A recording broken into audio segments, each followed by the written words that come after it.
Di video kali ini, saya akan membahas mengenai pencemaran lingkungan.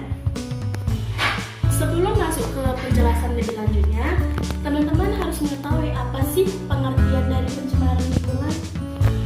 Pencemaran lingkungan di mana suatu kondisi yang telah berubah dari bentuk asal pada keadaan yang lebih buruk. Maksudnya di sini, pencemaran lingkungan adalah perubahan lingkungan yang akan memengaruhi keselamatan, kesehatan, dan keberlangsungan kehidupan makhluk hidup secara normal. Selanjutnya, jenis pencemaran lingkungan. Nah, pencemaran lingkungan dibagi menjadi beberapa jenis. Pada umumnya, terbagi menjadi 4.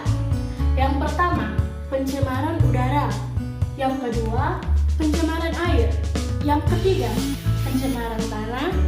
Dan yang keempat, pencemaran suara. Yang pertama, pencemaran udara. Udara dapat dikatakan tercemar apabila udara tersebut sudah mengandung beberapa unsur tertentu yang mengotori keseluruhan komposisi udara. Nah, unsur tersebut misalnya seperti karbon dioksida, karbon monoksida, klorofluorkarbon atau CFC. Yang kedua, pencemaran air. Nah, sebelumnya saya ingin bertanya nih pada teman-teman.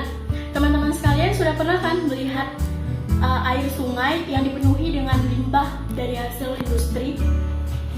Nah, itu berarti air sungai tersebut sudah tercemar. Selain dari limbah industri, limbah pertanian juga bisa loh membuat air tercemar. Misalnya saja, pada sungai yang berada di pinggiran persawahan.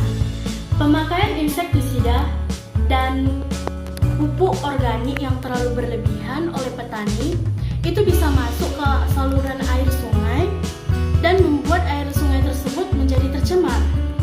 Lalu yang ketiga, pencemaran tanah. Tanah dikatakan tercemar jika adanya sampah atau limbah organik dan anorganik.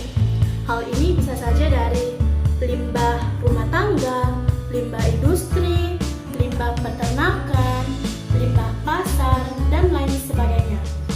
Lalu yang keempat, pencemaran suara. Pencemaran suara ini adalah suatu keadaan atau di mana suara yang masuk terlalu banyak atau terlalu keras sehingga membuat ketidaknyamanan pada lingkungan manusia. Selanjutnya, ada pun penyebab dari pencemaran lingkungan.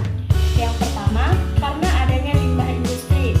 Contohnya seperti kebocoran minyak di lautan, asap dari pabrik, ataupun sisa-sisa bahan kimia yang dibuang secara sembarangan. Lalu yang kedua, penggunaan bahan kimia berbahaya. Dan yang ketiga, asap kendaraan bermotor. Keempat, penggunaan bahan kimia pertanian. Seperti yang penjelasan saya buat sebelumnya, pemakaian insektisida atau pupuk organik yang terlalu berlebihan oleh petani membuat kualitas tanah menurun atau bisa mengalir ke aliran sungai yang berada di sekitaran pesawahan dan membuat tercemar. Lalu yang terakhir, karena adanya bencana alam. Karena pencemaran lingkungan pastinya ada dampak. Berikut dampak pencemaran lingkungan: terjadinya penipisan lapisan ozon. Yang kedua, degradasi kualitas lingkungan hidup atau penurunan kualitas lingkungan hidup. Yang ketiga, terjadinya kesehatan manusia yang terganggu, munculnya suatu penyakit-penyakit. Lalu yang keempat, pemanasan global. Yang kelima, maaf teman-teman, ini sama seperti yang pertama ya, penipisan lapisan ozon.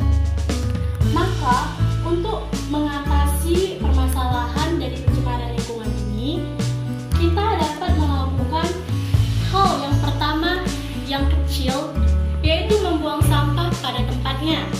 Yang kedua,